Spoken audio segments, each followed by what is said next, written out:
Hello friends, and welcome to the Hanged Man in the Moon. If this is your first time here, welcome. Thank you for coming. I'm pleased to meet you. If you've been here before, thank you for returning. I'm truly honored. Friends, if you are a returning visitor, let me just tell you that this is the last video in my deep dive series into the Thoth Tarot system, the system created by Lady Frida Harris and Harris-Crowley. And though this is the last deep dive video, this isn't the last time I'm going to be using a Thoth Tarot. Certainly, I'll be bringing the Thoth Tarot back, just as I will be bringing Rider-Waite-Smith, the Smith-Waite deck back, and Continental Tarots back into our exploration and journey of learning Tarot. So, though this is the last of this deep dive series, it's not the last time we'll be seeing the Thoth system on the channel. And next week, just as a heads up, we begin my year-long deep dive into the Lenormand system. And I'll be focusing on that, but I'll be bringing other decks in as well. And I will probably also incorporate or include what I would maybe loosely call Lenormand adjacent decks, or other cartomantic systems that are relatively similar to the Lenormand. And we'll see how that goes during this next year of deep dive into the Lenormand. But for now, we're closing off the Thoth Tarot system deep dive. And this is the third video where I'm doing a pairing of the Thoth system and a recreation of the Continental Tarot system. And the last two videos, I've been surprised at how well these two systems and these two decks in particular communicate with each other. They give a very deep, very rich and meaningful reading and spread. And visually, I think they're very attractive together as well. So I'm very pleased with how this has turned out. And I've got a spread already laid out for us. But before we get to that spread, I'd like us to draw our minds together. I'd like us to prepare for this week's spread. And in order to prepare for this week's spread, I'd like to offer something. I'd like to offer a way of conceiving or imagining the creation of all this physical universe. There are understandings, there are ways of viewing the divine as having a divine masculine and a divine feminine. And the divine feminine in some cultures is called Sophia. Now, Sophia is the Greek word for wisdom. So divine wisdom is the feminine, female, the aspect of the divine. And I almost said the next word, which is really, really important. And that is the creative aspect, because it's Sophia which creates the physical universe. And how does Sophia create this physical universe? For me, it's a creation of, through, and with the power of love. Love is the creative force of Lady Wisdom, of Sophia. And it's with that creative force of wisdom that we and all of this that we experience in this physical universe came into existence and come into existence at every moment, at every moment, at every moment of the eternal now.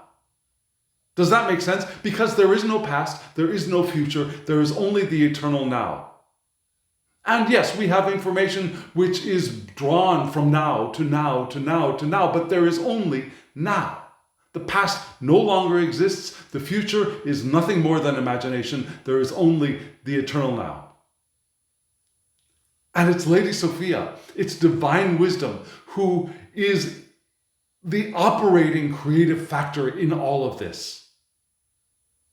And so, in this week's spread, Lady Sophia, divine wisdom, the Shekinah, I believe, my Hebrew pronunciation is atrocious, but I hope you understand what I was trying to say. The Shekinah, the creative divine feminine, is the key central focus, I think, for this week's spread. And what an exciting thing for us to focus on. What a powerful thing for us to give our energy to give our attention to allow into our lives. Now, what a powerful being to be blessed with the opportunity to follow. And that was a very deliberate and awkward way of saying something that I think this video and this week's spread is based on. So, friends, we're about to dive in. And let me tell you, just in case you have been watched these last couple of videos, and you might be looking at the background of my classroom here at summer camp, and you might be thinking, why is it so empty? Well, all of the furniture has now been pushed over to one side because I'm using this space as our rehearsal space for storytelling. And the kids need space, so I pushed all of the furniture to one side, and I decided there was no point in bringing the furniture back for the video just to push it back out of the way. So that's why the classroom looks empty. And if you're curious about the camp, well, go back and look at the video 2 weeks ago, and you'll get a little bit more information. So friends, here we go. Now, there's no air conditioning today. It's very hot. The school has not turned on the air conditioner for us. So I don't know how this is going to go. I might end up speed reading the spread because I'm dripping with sweat. But friends, first I will show you the spread. We'll break it down. I'll explain it a little bit, and then I'll read the sections with you together. Are you all ready? Here we go.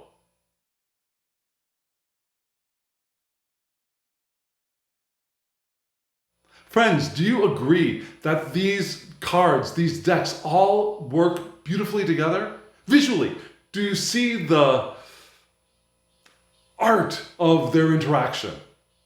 I hope you do, because I do. If you do, let me know in the comments below. If you don't, let me know in the comments below. I mean, even though this is the last time I'll be probably pairing these decks together in any foreseeable future, still, I'd love to hear what you think about this. You saw 2 tarot decks and 1 oracle deck. Just in case you're new here and this is the first time you've seen a video on this channel, let me tell you what you saw. You saw what I call my elemental spread, which means this spread is based on the 4+1 classical elements of Western philosophy. Now, Eastern philosophy has a standard of 5, which are, I have to translate from Korean always. They are fire, water, wood, earth, metal, and earth.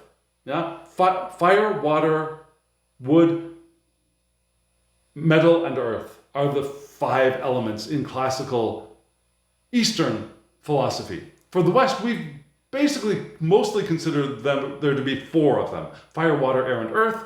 And then sometimes we add in the 5th element, which had been forgotten or ignored for quite a while, which is ether, which represents spirit. So ether represents spirit, and the 2 cards you saw at the center of the spread, 2 tarot cards from 2 different decks, represent ether, which is the element of spirit, the divine. It's the divine message entering into our reading. And then in the upper left-hand corner, which I now realize for you is over here, the upper left-hand corner is the fire section.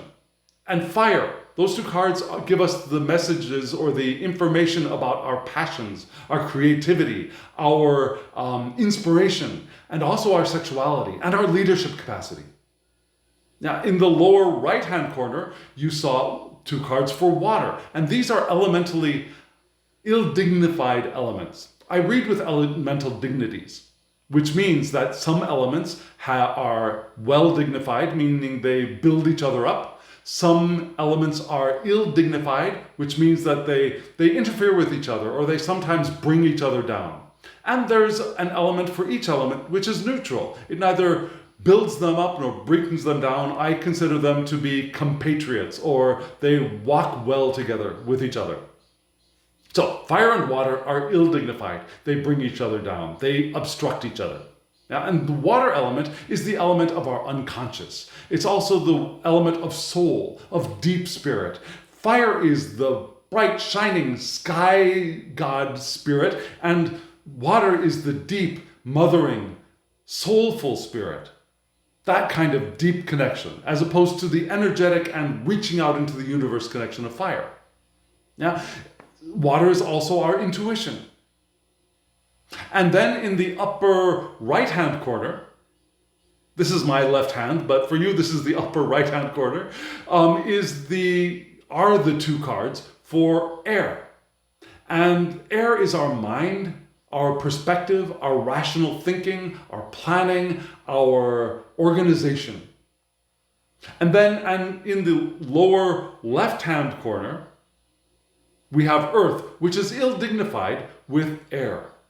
Yeah? And earth is the element for our bodies, for our health, and also for the work that we do in the world, our day-to-day routines and the stuff, also our resources. Speaking of stuff, our resources, financial, material, it can even be time. Now, time can also be air, but if we think of time as a resource, it could also be in the earth suit, if we think of it as, like I said, a resource.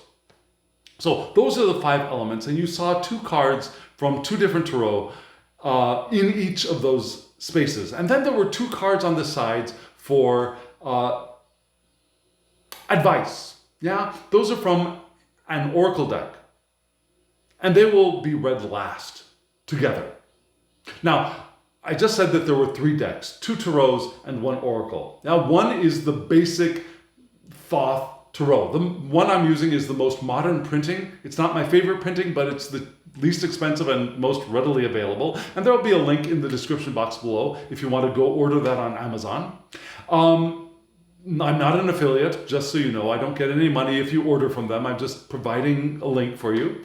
This other deck is the deck which is a recreation of the esoterica around the continental tarot system, and this is a deck called the Tarot of the Holy Light by the beautiful Payne-Towler and her husband Michael, who has passed. This deck is available, and I will have a link in the description box below if you want to go get that. Now, this is a deck that I highly recommend, especially for an intermediate reader who is now ready to expand their practice, to understand more widely what tarot can be and has been in the past.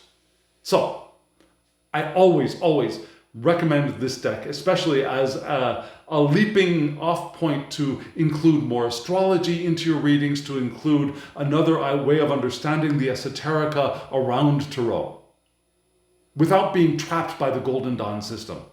The Golden Dawn system, which gives us the Thoth Tarot and the Smith-Waite Tarot, right? The RWS. So, just so you know. And then we had the Oracle deck, which is called the Oracle of the Radiant Sun. A wonderful, wonderful Oracle deck, which is based on astrology. All of the classical planets and all of the zodiacal signs are there, linked in like 88 cards. It's just wonderful. So if you want to add a little bit more astrology to your tarot readings, this is a wonderful oracle deck. And there will be a link to this deck as well in the description box below. This one is mass market. It is available on Amazon. There will be a link for that. So friends, that's the order we're going to be reading these cards in. Those are the links that you can find. And we're going to start off with ether. So friends, if you're ready, stay tuned. I'll show you the section for ether and we'll read those cards together. Here they are.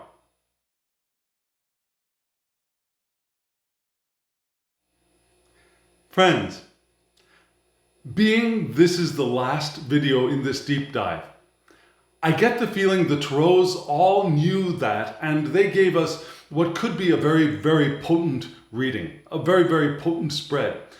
And I say that because you'll probably have already noticed that there were more than just a few major arcana cards. And the message from Spirit was also chock full of major arcana, right? We had the Empress and the Fool side by side. And the Empress, I love the Empress from the Harris-Crowley deck. This Empress is beautiful. I just love her. I love the wateriness of her. I love the, I want to say robust softness of her. Yeah, there's a strength to her, but the lines are all very also soft. So that's a very powerful image to me.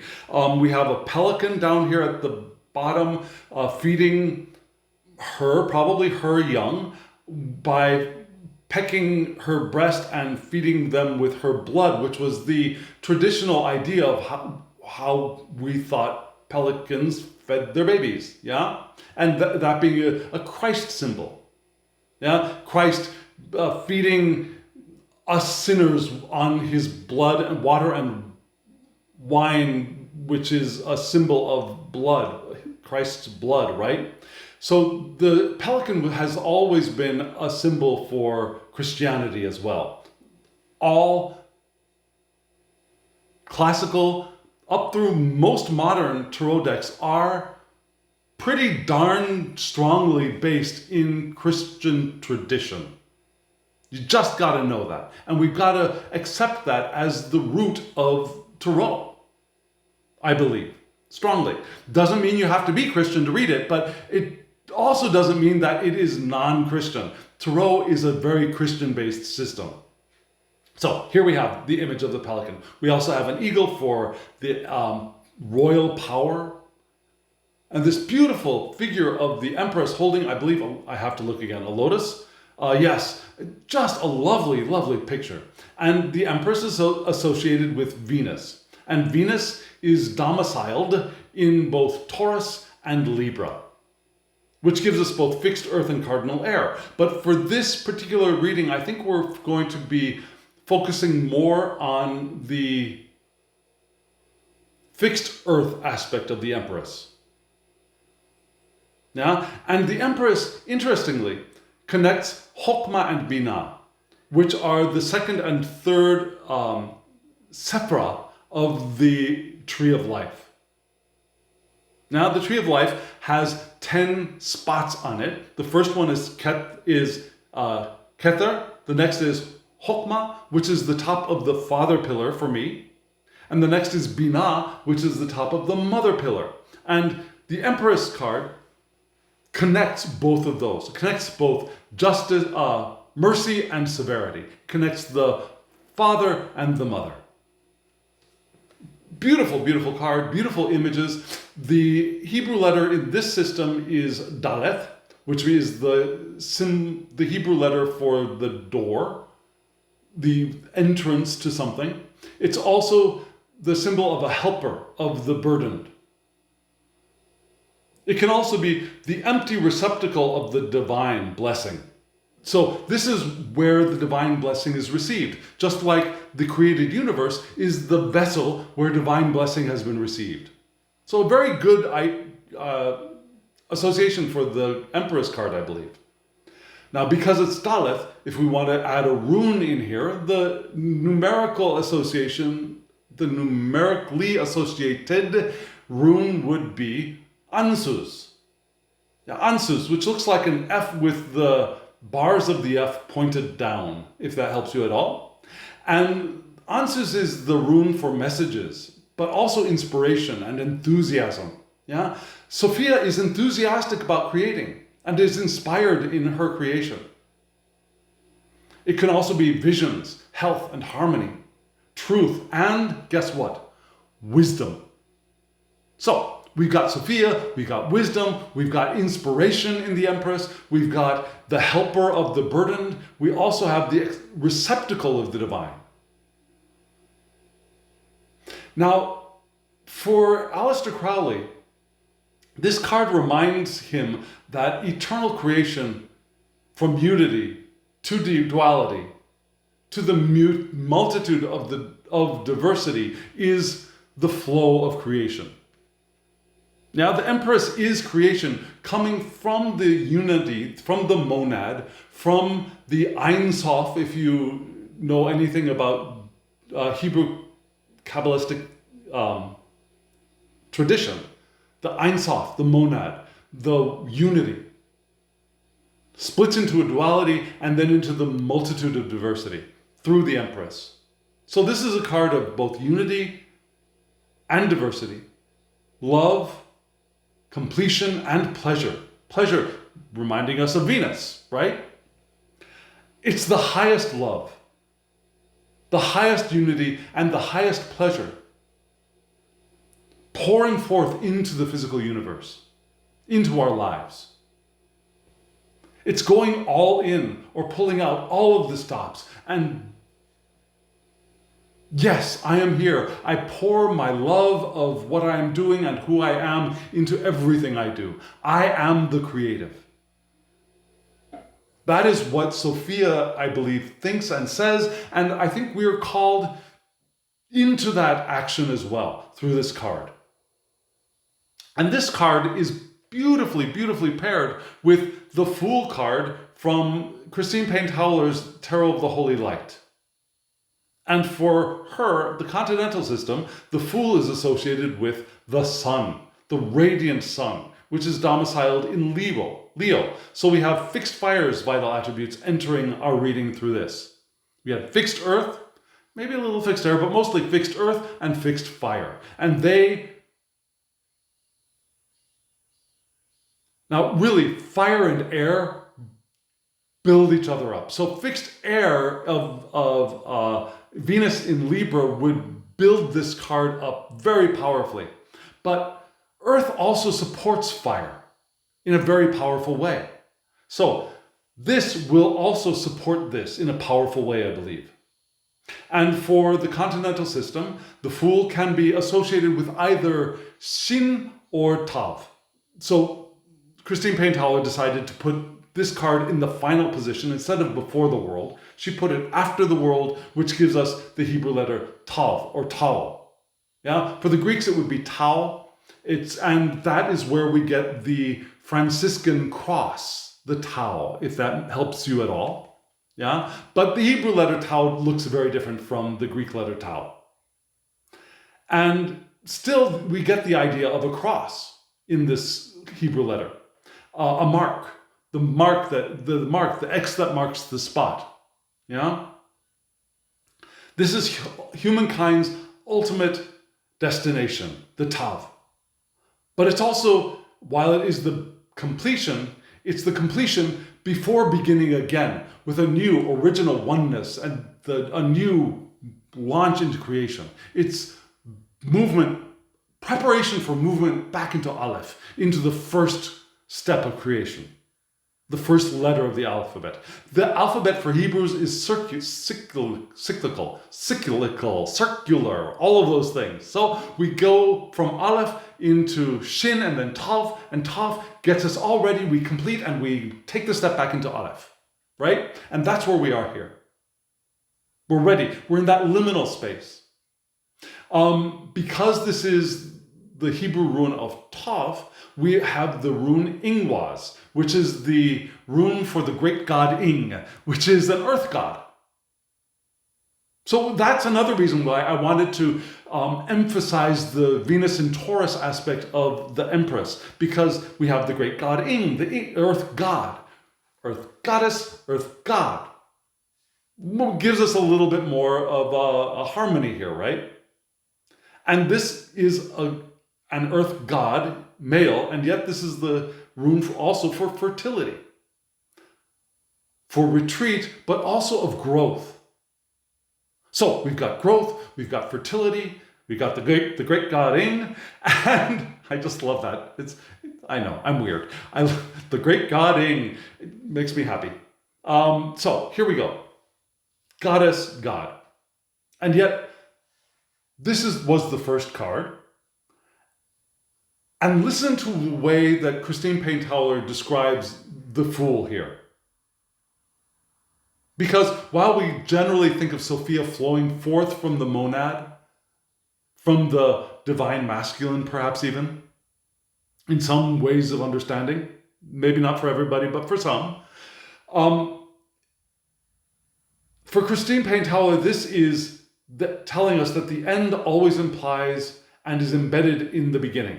So the end implies that we're ready, that the beginning is a new beginning is coming. But the end is also embedded in the beginning. So the new beginning already carries the end with it. Now, is it a predetermined end? Is it a potential of end? I can't answer that. I think we would each have to answer that for ourselves. I don't believe in a fixed destiny. But still, I do think I can wrap my head around the end being embedded in the beginning, even though the end is variable, if that makes sense. Because being variable and non-physical, you could have an infinite number of potential endings to a cycle from a beginning. So there's not like, there's only space for one, if that makes sense, right? So that's the way I wrap my head around it. The end always implies and is embedded in the beginning. Adding a little bit more to that idea of liminal space. We have access to the infinite potential here because the fool is dragged down by nothing. Now the fool is infinite potential, ready to make a new start. Also think fool for God in the Franciscan tradition. Remember, I mentioned the Tau of the Franciscan's cross. The fool here, it can be the fool for God, which is living in and for the Holy Spirit. Sophia, living in and for Sophia. Sorry, I shouldn't be sticking my finger in her face, throat, or chest, or wherever it ended up being, but still, yeah. He is embedded in here and lives for Sophia. If we can think of the Empress as Sophia. So this is a card for self-cultivation. And self-cultivation lifts up those who self-cultivate as well as those all around them. Yeah, our self-cultivation lifts up those around us, like a bodhisattva. A bodhisattva ascends and lifts those around him, her, them, with him, her, them, right? Now, I'd like to quote directly from the text for this card, because I think this is beautiful. The guidebook, the first guidebook for the Tarot of the Holy Light. The fool's only aspiration is to serve, share, and perform his practices in humble gratitude for love's sake only. His self-cultivation ceaselessly lifts up the fallen ones with the power of Sophianic compassion and understanding. So he has that, side note, he has that Sophianic, that compassion and understanding of Sophia within him, her, them, as he, her, they. Do the work of self-cultivation. And back to the quote, free to follow his inner lights when his opening is shown by Sophia, perhaps reversed emphasis on focusing on inner awareness and the potential rather than preparation to move on. Okay, so reversed, there could be more of an emphasis of focusing on inner awareness than moving on, but here we're emphasizing moving on into a new creation. And the fool follows Sophia and follows the opportunities presented by Sophia. And the fool embodies the compassion and the understanding of Sophia, and that compassion and understanding, just like a bodhisattva, raises those around him, her, there up. Him, her, them up. Yeah? And I'm going to start using my cards as a fan here. So that's what we've got here. So the Empress, as Sophia, is here to guide us, to give us the opportunity to embody her. And we are also given the opportunity to embody the Fool, right? To move into a new cycle of creation, to do so with love, with understanding, with compassion, raising those around us up, to be fertile, following the love of Sophia, embodying the love of Sophia, which is the divine feminine. And that's the opportunity we have for ourselves right here, right now, in the ever-present now. Isn't that a powerful message for us right now? Isn't that a powerful thing to remember for ourselves and to strive for? Now, friends, we've got 2 sets of cards for fire and water that we're going to look at now. I'll show you the 4 cards and then we'll read them together. Here they are.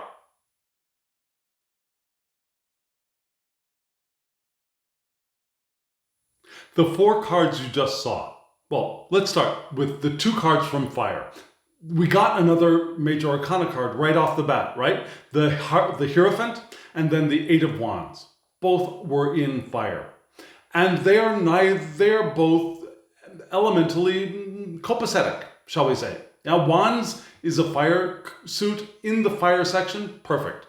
The Hierophant is earth, perfect. No problem. They don't build each other up, but they don't drag each other down either. Then in the water section, we had the 2 of Wands and the Page of Swords. Now, the Page of Swords is okay. And the Page of Swords with the Page of Wands is fine. They actually build each other up. But they're in this area, the element of water. And the fire of the 2 of Wands and the water of the elemental section are ill-dignified. So that could be a little bit problematic. I'm not going to read it as a reversal, but we are going to consider the challenges that might be incorporated therein. But we start off with this wonderful, wonderful Hierophant card. And we see this lovely image of the Hierophant. And we see the 4 elements, the 4 zodiacal signs, the 4 cherubim on the 4 corners of the card, right?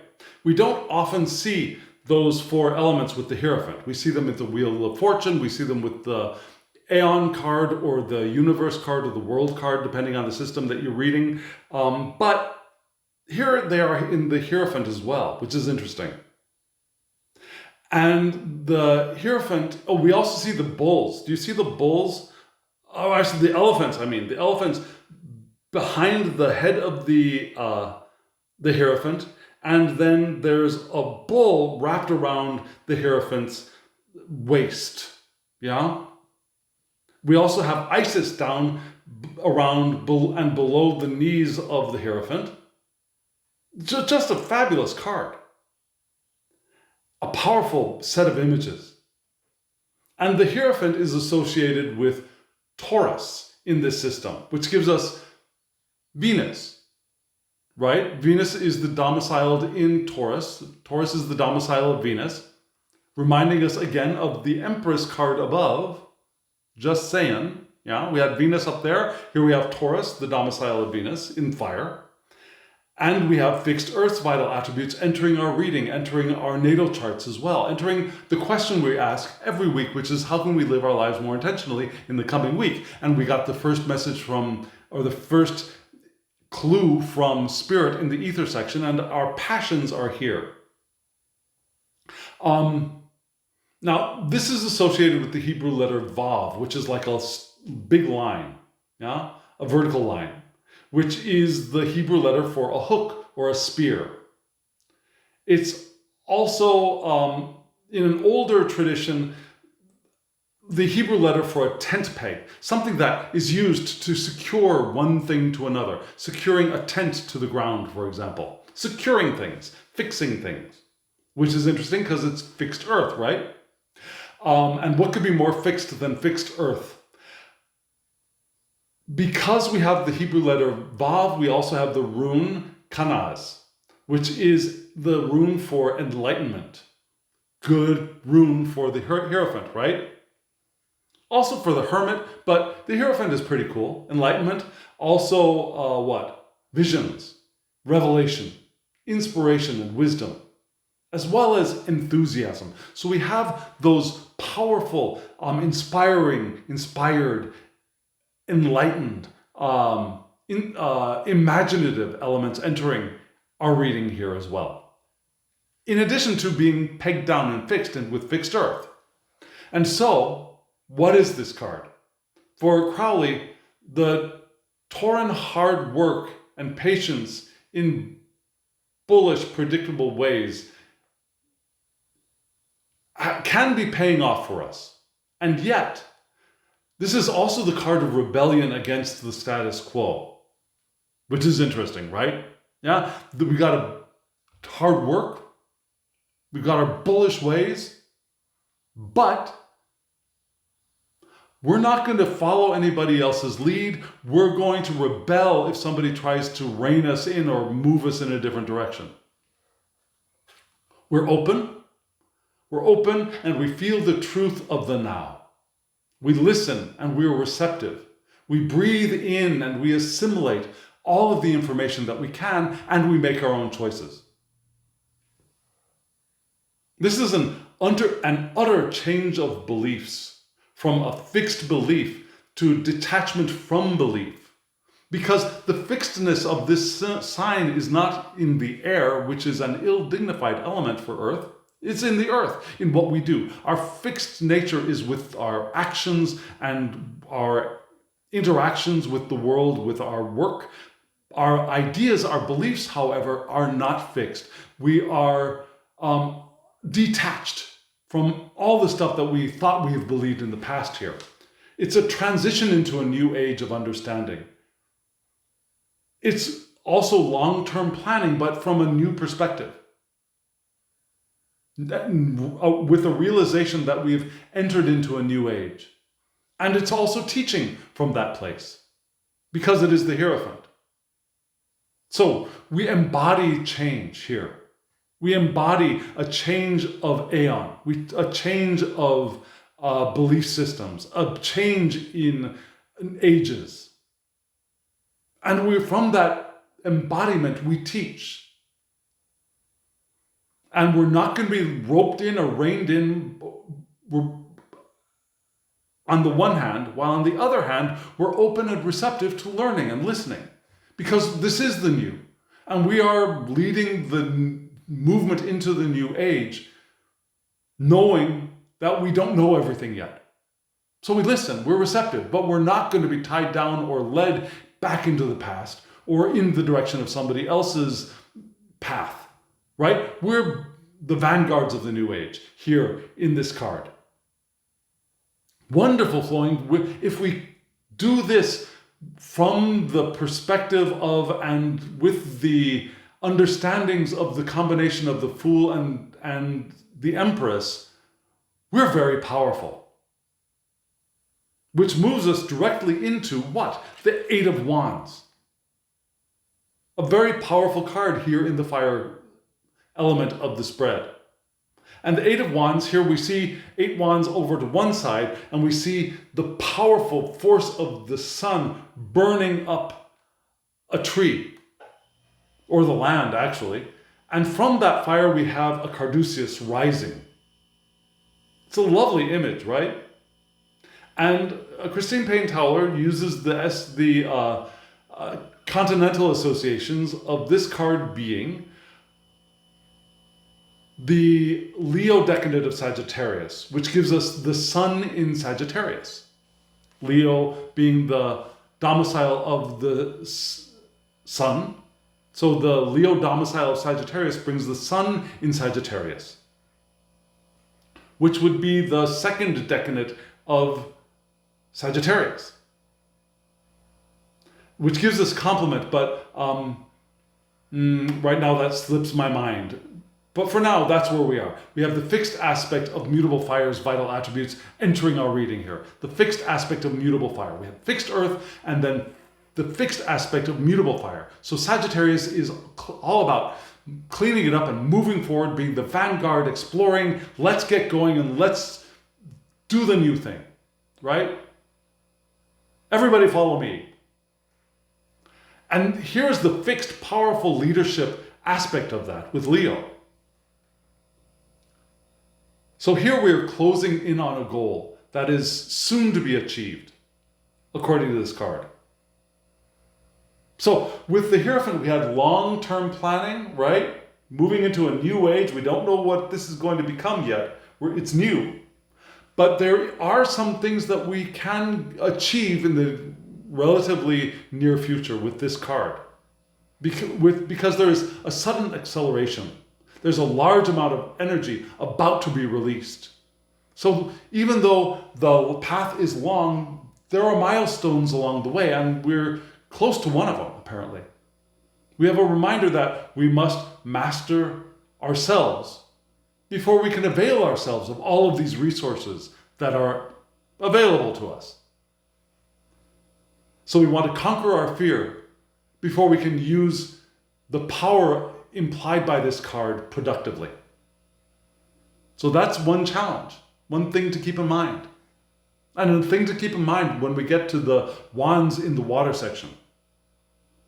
So we leap into action and we respond properly after we've conquered our fears, we've gotten over what's keep making us feel uneasy, and achieve some sense of self-possession as we embody and we follow Sophia. Yeah? Isn't that a powerful thing to imagine for this next week of our lives? That we have this wonderful potential from the divine, with our connection to the divine, with our fiery energy and our passions and our inspiration. How phenomenal. And now we move into what is an ill-dignified element, but also the pair of fire, which is water. And we begin with the Two of Wands here, which you see these two Tibetan wands crossed in the front. Now, frankly, of all of Lady Frida Harris's art, this card and the Emperor card, I think it's those two only, are the two cards that visually I am not happy with. For me, I think it's the blue turning to white behind all of that red, powerful red. I don't know. It's just something about this card that I won't say it makes me feel queasy, but it does make me unhappy in a way. Anyways, but it's still a powerful image. And we have here Mars in Aries, which is wonderful. Yeah, we have Mars in Aries. You see Mars up here. We have Aries down there at the bottom. And Aries is the domicile of Mars, so there you go. This is the first decade of Aries.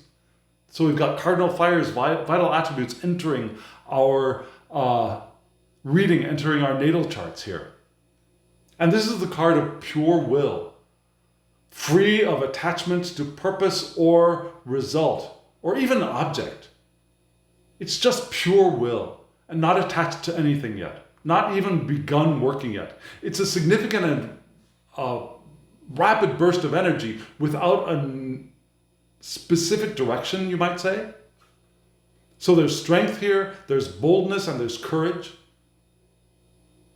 We have the desire to keep going in the direction we have already chosen, even though we're not attached to the perceived destination.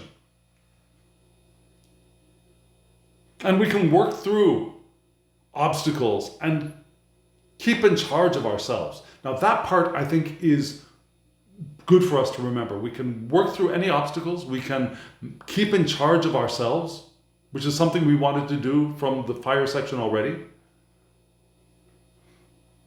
Natural and confident dominion without any guilt or falsehood, because the title of this card is dominion, right? We have natural and confident dominion.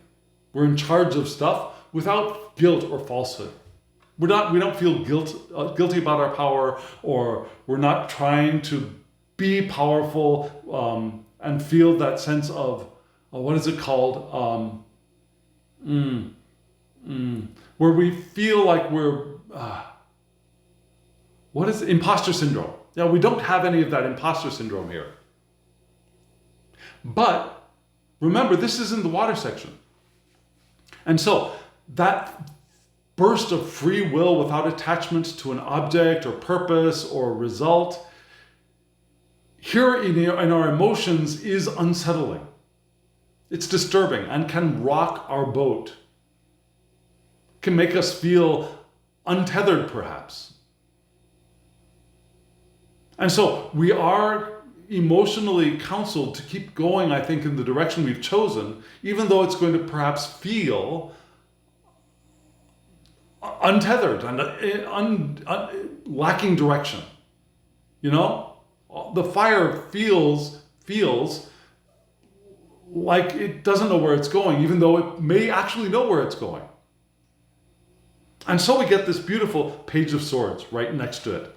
And this is, I think, where our assistance is going to come with the Page of Swords. You see this wonderful naked page here, holding holding a sword in front of an alchemical symbol with suns and moons in the corners. Beautiful page. And the page is the servant of the Queen of Swords, which would be, I believe, perhaps Libra, I think, maybe. Could be wrong. Anyways, the Page of Swords is in service of the Queen of Swords in this system. So, this page is the go-to translator and envoy between the camps, communities, and individuals that we are interacting with. So, we want to be able to communicate well. We want to be able to interact and mediate. We don't want to be showy. Yeah? The page travels in humble plainclothes. It doesn't want to show him, her, or themselves off. Remember, no matter what our chosen gender identity or what body we inhabit, whether we're in male bodies, female bodies, trans bodies, cis bodies, intersex bodies, doesn't matter. We are all kings, queens, pages, knights, princes, princesses. We're all of that. Yeah? So, we are the page. We are the world. We are the page. And we want to travel in plainclothes. Travel humbly guised. Don't be showy. We want to be the student of strategy. We want to learn how to interact, how to not manipulate, but how to work with other people. Yeah? How to strategize and bring people together. That's also strategy. Yeah? We're not trying to manipulate people to get them to do things that we want. I don't think. We want to do this in love. The strategy of love. Strategic love. Yeah? That's something that we want to study and learn now. The page is a messenger who sometimes gets shocked. So we want to be careful who and where we deliver our messages, to whom and where we deliver them. And yet, with all the humility, with all the care, the page is well networked and is able to gather information, which we use to do that study of how to be more strategic in a loving space. Now, the page perceives people's minds for what is to come and is able to understand what is to come. The page is insightful, perhaps even intuitive, and which is we usually think of as a water thing. But here, there's that we get those clues, we see those clues, and we understand who people are and where they're coming from, what they're thinking, what's on their minds. Yeah, we perceive, and that helps us to negotiate, to interact, to gather information. So it's time for us to sharpen our focus and get things done before the winter freeze. Now we're here in the middle of summer, but the winter freeze will be a-coming, so we want to get things done. The field is narrowing. We're moving in the direction of fall, of decreasing power, of moving down the pillar of severity to ground zero in Malkut. And so we want to get ready. We want to get the things done that we can get done, knowing that we're still entering a new age of creativity, right? And we do that by finding our direction. And how do we find direction? By interacting with people, by learning how to interact with people, by networking and communicating and being an envoy, being the go-to. As we create and follow our new path as the ambassadors of the new age. In our role of followers of and embodiers of Sophia, right? How powerful. In fire and water. Now, we're about to go take a dip into the air and the earth. Let me show you the 4 cards for those 2 elements right now.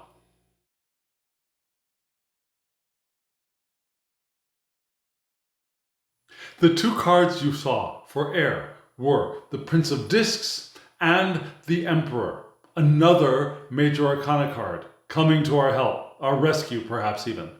And then down in earth, we had the Prince of Swords and the 7 of Wands. Now, isn't that interesting? We had in air the Prince of Discs, ill-dignified. Yeah, air and earth, discs are earth, air and earth are ill-dignified, which means they drag each other down or they interfere with each other. Down in earth, we have the Prince of Swords, which is the Prince of Air, heir of air. I mean, that's a lot of air, right? And so that in the earth section of the spread is another ill dignity. So both princesses are not in their happy place. If the Prince of Swords was up there in the air and the Prince of Discs was down in the earth, everything would be hunky-dory.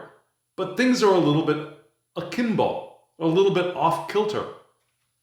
And so we begin with this, one of my favorite princes of discs. I love this Prince of Discs. I love the bull that he's riding. I love the bronze disc with lots of discs within the disc. It looks like it's been pounded right behind him. I love the image of the prince there. Very attractive looking prince to me. With the wand, it's just lovely. And the swirling pattern of what may be brocade behind, full of earth energy and fall feelings. And the Prince of Discs is associated with with Taurus, which is the domicile of Venus. So we have fixed earth vital attributes entering our reading once again. Yeah, we got Taurus once again. We've got Venus once again. Where did we have them before? Do you remember? We had them in the Empress, we had them in the Hierophant, and we have them here in the Prince of Discs.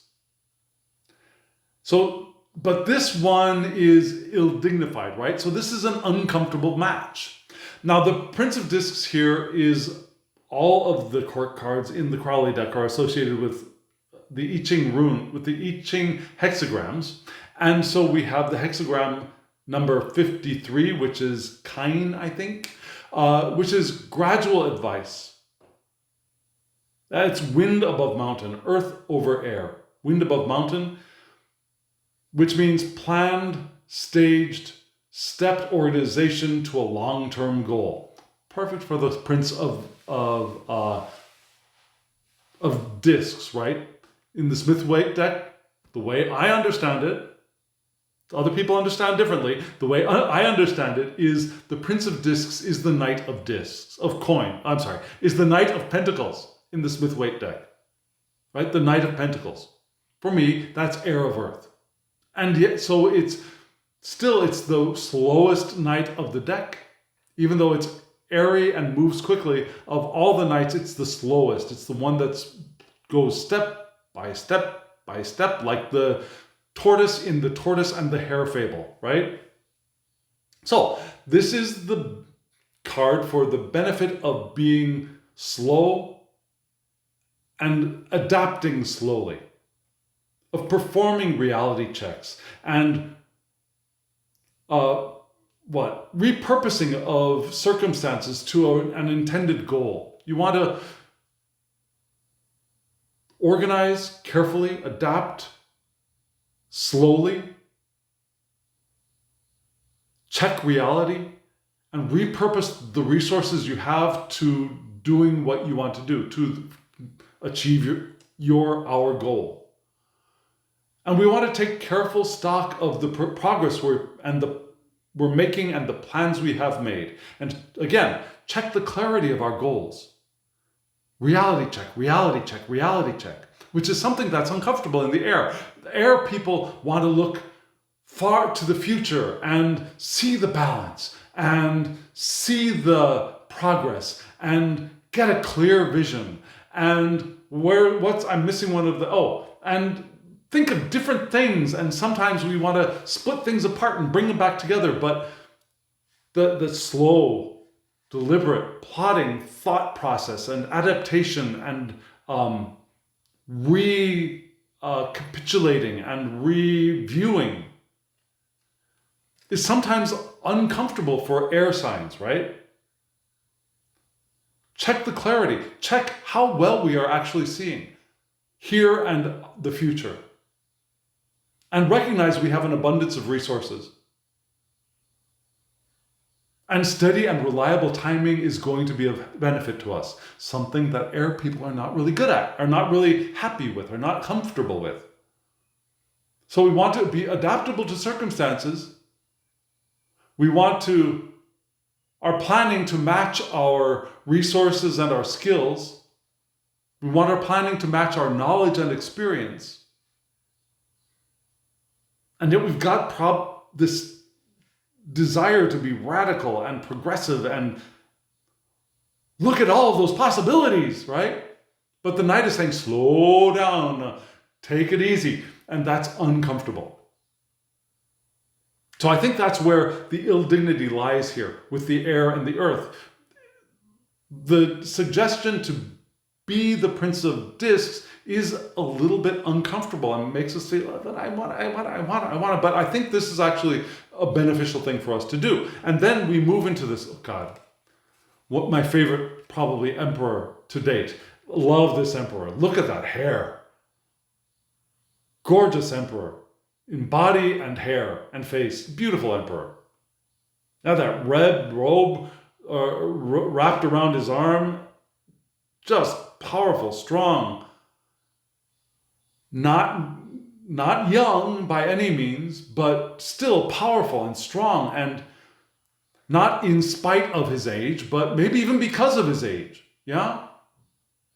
Age does not have to equate with weak. Age does not have to equate with frailty. Age can be very vibrant and very powerful. My role model. I want to be emperor, like this emperor. And the emperor in this deck is associated with Jupiter. It's a very Jupiterian image, right?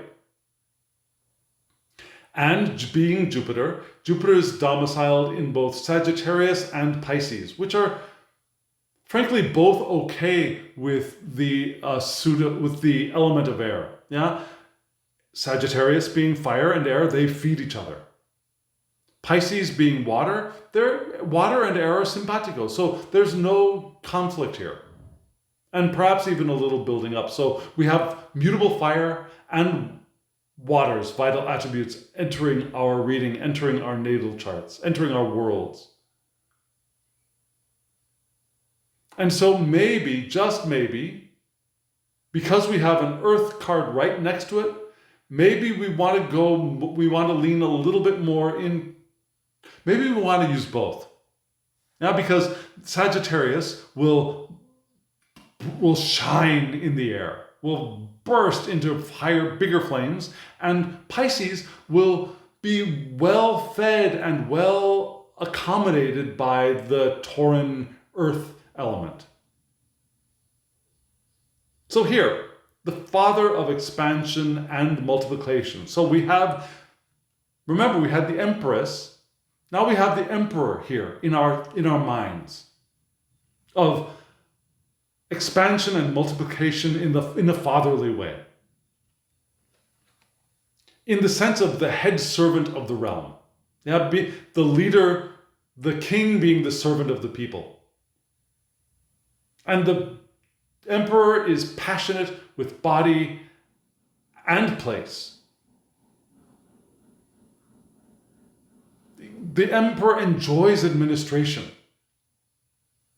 which is something that we got a little taste of with the negotiating of the Page of Swords, right?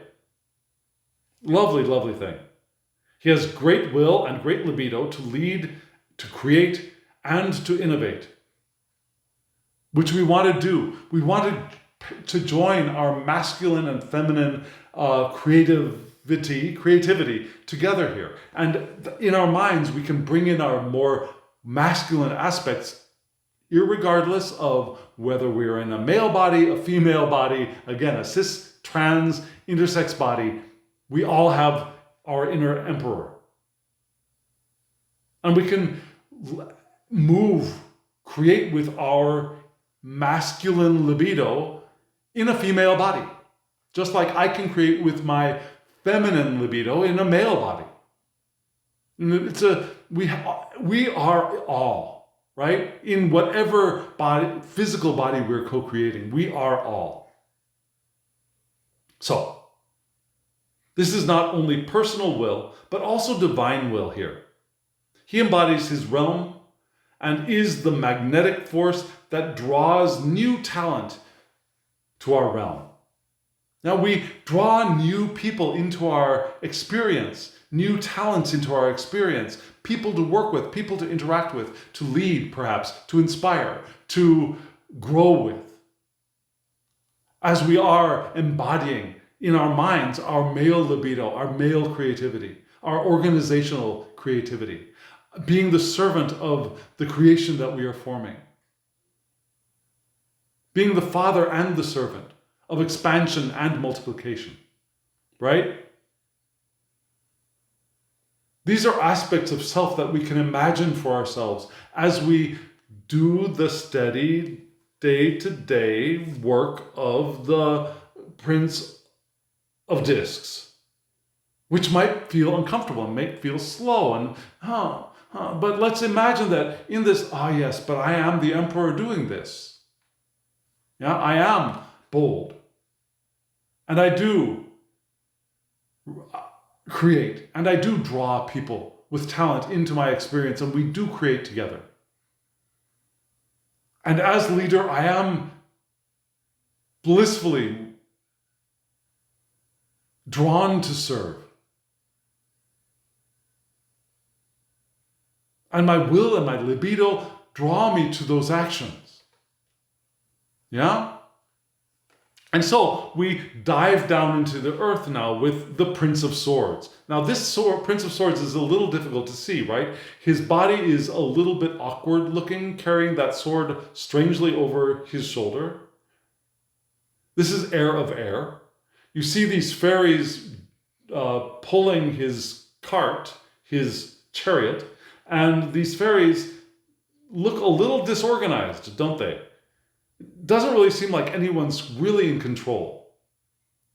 So the Prince of Swords here is associated with Aquarius, which is the domicile of Saturn, from which we get cardinal Earths, which we get, what did I say? From which we get fixed heirs, vital attributes entering our experience here. So we've not moved anywhere. I don't know I made a note here and I don't really understand what I wrote. It doesn't make sense to me. But here we have fixed heirs, vital attributes entering our world, entering our reading. Right? Yes, yes.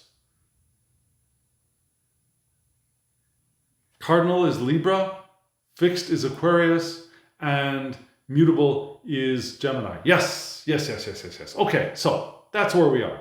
And hexagram. The hexagram associated with this is number 57, which I think is Sun, which is wind over wind.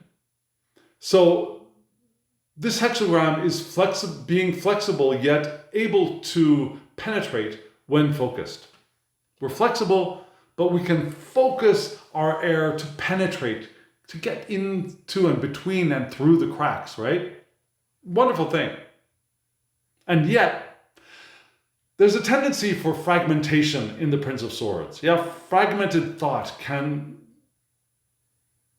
resolve itself into a pattern, but it might not, right? There's a fragmentation to thought here, which is uncomfortable for our daily working resources aspect of self, for our earthy aspect of self. There's beauty, the beauty of Tiphereth indicated here, the beauty of self-awareness, but there's no identification with thought, which is good. That's a good thing. We don't want to identify with our thoughts and our judgments. Those thoughts are the thoughts, and we are the ones who are observing the thoughts. If we can separate that self from our thoughts, we'll be able to, to navigate this element of earth much better. Yeah, thought, consideration, mindfulness, intellect, learning, and freedom are pointed towards here. Our reason and logic, though, are not quite yet applied. Yeah, we haven't really put the brain to the task yet, and that's probably where the discomfort lies. We haven't gotten the thoughts into reality, into thingness yet, and that's where it's uncomfortable in the earth section. So keep thinking, but don't overthink, right? Something untethered from our original goals might be experienced here. Yeah, we've got these goals, and we might feel like, yeah, I've got this goal, but I don't feel connected to it right now, which is something that in our earthly element is also uncomfortable. So, what do we do about that? Well, we want to, if we notice fragmentation in our thoughts, see how we can draw them together and find the pattern. Find the assemblage, the assemblage. We want to find the beauty of self-awareness without identifying with the thoughts we're thinking. We want to consider, we want to be mindful, we want to learn, we want to experience and know our own freedom as we do our daily work. And we're going to be assisted here by the Seven of Wands here is to give us a very important clue. And this beautiful Seven of Wands came up for me fairly frequently during my deep dive into the continental system, which I entered through the work of the extraordinary Christine Payne-Towler with this deck. This card came up for me quite a bit when I was doing that deep dive. And the Seven of Wands is associated with the Sagittarius decade of the Aries decade of Sagittarius, which is the second decade. Anyways, okay, so which puts Mars in Sagittarius, and it gives us a complement of, guess what, Jupiter in Scorpio. So we've got Jupiter in a water element, which I think highlights the idea or the association of Jupiter with Pisces in the Emperor. Yeah, the feeling part of the Emperor's masculine creativity is emphasized, I think, by having this card in the discs or the earth element. So we have cardinal aspect of mutable fires, vital attributes entering our world, but we also have Jupiter in Scorpio.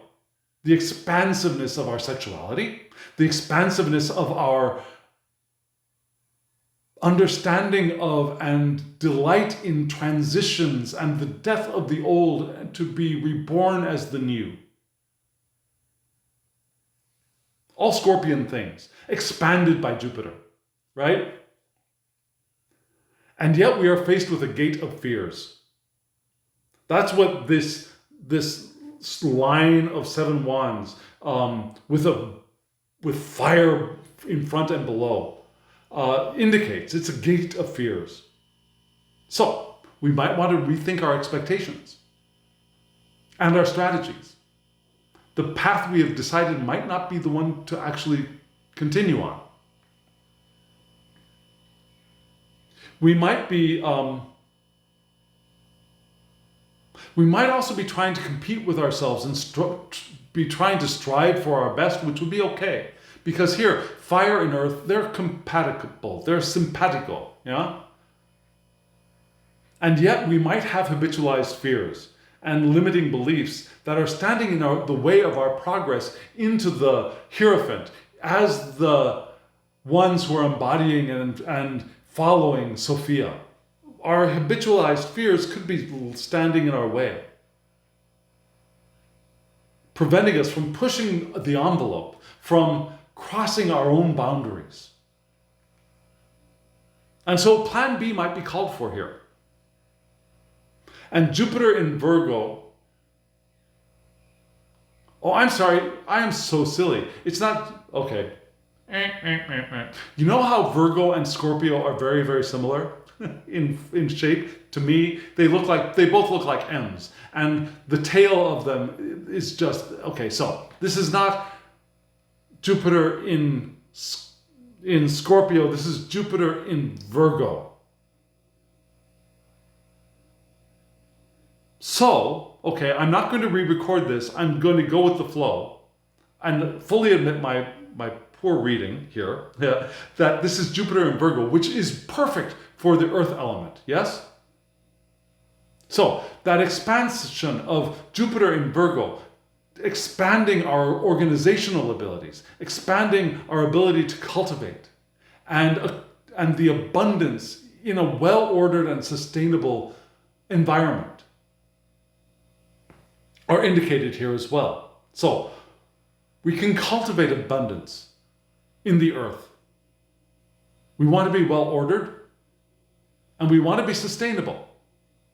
Very Virgo-like qualities, but we can expand and enjoy the abundance within those frameworks, right? So find a new way, find a path around our habitualized fears or whatever it is that is blocking our way. And that will help us to have the experiences we want to have, to do the work we want to do, to become the people we want to become. Right? That makes sense, yes? I hope so, because frankly, it's getting a little hot in here. So, what are we going to do? We're going to move into the 2 cards for the oracle section. Yeah? And we'll read those and see if they're advice or a recapitulation of the spread or what. So, friends, here are the 2 oracle cards right now.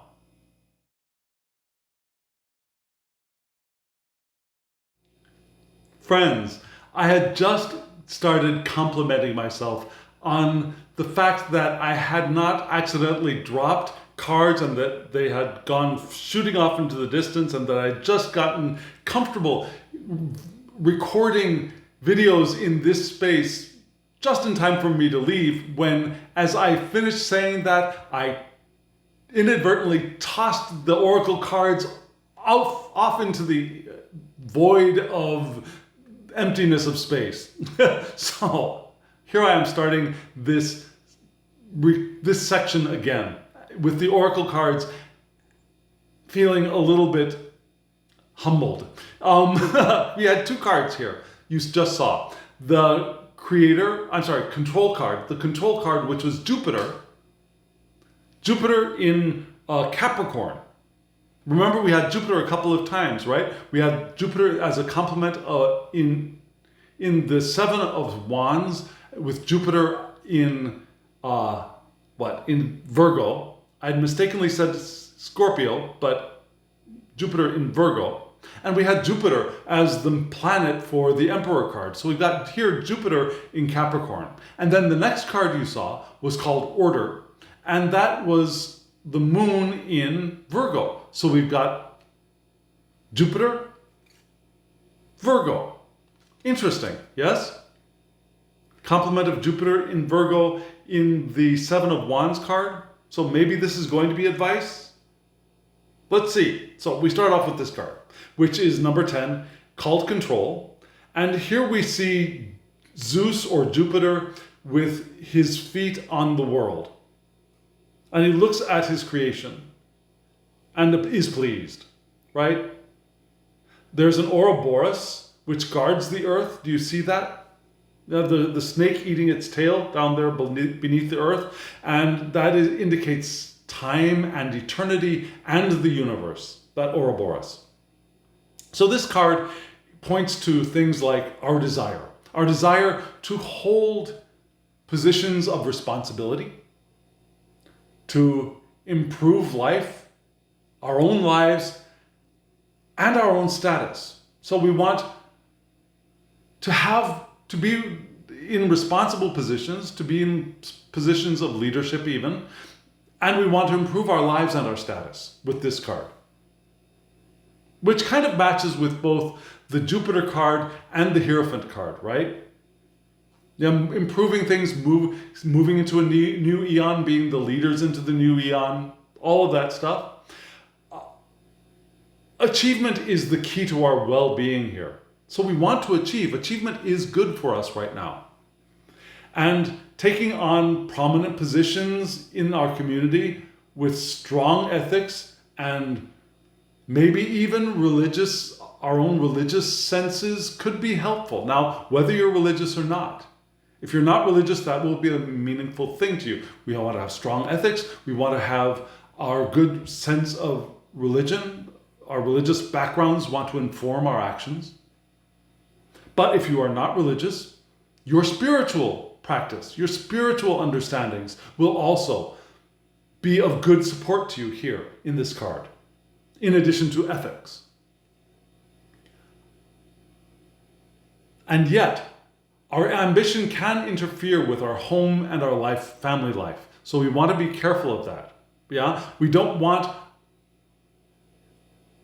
to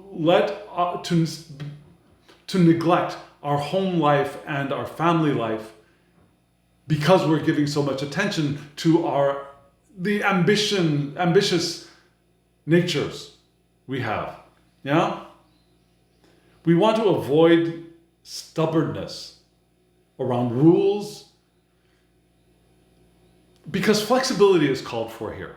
We want to be flexible. We want to be adaptive. And we don't want to be miserly. We don't want to be greedy or hoardy. We don't want to hoard. We don't want to be greedy.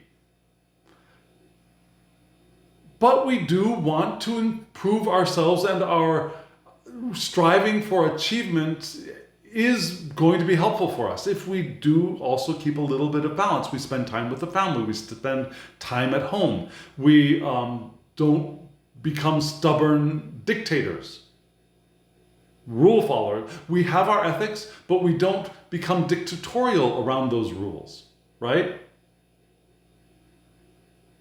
Does that make sense? So this is where we begin, which is a good counsel around that emperor quality we had in the spread above. So the spread around, I should say, because these two cards are in the center of the spread. Yes. Okay, so we have the next card being 6 order, which is the moon in Virgo. And here we see a very orderly grouping of plants and symbols, which indicate order in the natural world. The brocade, there's a brocade down here at the bottom. Yeah, that is a symbol for patient and delicate work. Have you ever done embroidery or done brocade work? Or any minutely detailed work with your hands? If you have, you know what this is talking about. Or if you haven't, maybe you can imagine it. So that's what this is pointing towards. It's pointing towards order, patience, and doing the delicate work required. So people with the moon in Virgo, they're sincere, they're modest, and they express quietly. They show their emotions in practical and material ways, like feeding people, like doing the work of caring for people, like writing a letter perhaps, or sending a card, I should say. Now, it's not like an airy thing of writing a long letter expressing my emotions. I express my emotions in a material way. We have a motivation for order and consistency here. And we find balance. We look for our emotional well-being, and our emotional well-being is important for us now. We want to be careful of perfectionism, just like we want to be careful of being dictatorial around rules, especially around our ethics. We want to be careful of being perfectionists and being overly critical of both of ourselves and of others, especially perhaps of others. We want to clean up our work systems. We want our working systems to be organized and have good, efficient routines. We want to have healthy lifestyles as well. So, balance our material natures, express ourselves if expressing ourselves physically in the sense of caring, offering food, offering symbols of our affection is the way we want to do that. That is perfect for right now. As we also do the work of achieving things, of allowing ourselves to accept and to look for more ways where we can be responsible and be leaders and improve our status as we balance our home lives and keep some attention to our homes and our families, whatever those may be. Whether they're human families or they're biological families or they're intentional families, selected families, or families of other species, whatever. Yeah, we want to take care of those things too. Not that we're in charge of them or we have to be the slaves of them, but we want to give attention to those things as we grow as leaders, as responsible people, as people of status. Whatever base we are evolving from. Yeah? Your base of your launching pad may be much higher than mine. Mine may be a little bit higher than yours. That doesn't matter. Whatever platform we are launching from, we are expanding our responsibility. We're expanding our status, our positions. And those things are going to be beneficial for our well-being. And if our well-being is good, we're going to be of benefit to those around us, especially our families and those that we live with and the places that we live in. As we move into the new eon, as we move through the portal opened by Sophia, as we embody Sophia and we do the work of Sophia here in the physical realm. In an organized fashion, right? With order and consistency. Step by step. Does that make sense? Friends, I hope it makes sense. If it doesn't, let me know in the comments below. If it does make sense, let me know in the comments below. I would love to hear from you. I love every little bit of interaction that you bless me with. And friends, if you want a reading from me, long, short, pick a system, Smith-Waite, Thoth, Continental, Tarot de Marseille, whatever you want, I'm here for you. My email address is below, thehangedmaninthemoon@gmail.com. Shoot me an email, we'll get you a reading. Yeah? Whatever. We'll figure it out together. Or you can just let me know in the comments and we'll find a way to hook up to connect on a different, more secure platform. Because YouTube is not that secure, right? As far as like comments and giving personal information in comments is not probably the best, right? So, there we go. If you want a reading, we can do it together. It's not that hard. And it's fun, I think. And if you want those decks, the links are in the description box below. And friends, thank you. Thank you for hitting the thumbs up button. Thank you for subscribing. You help bring this channel in the front of the eyes of others who might be looking for us. So you help them find us, and thank you for doing all those things that help the algorithm show us to other people. And thank you. And now, as always, I wish you love, joy, well-being, and pure awareness. Thank you.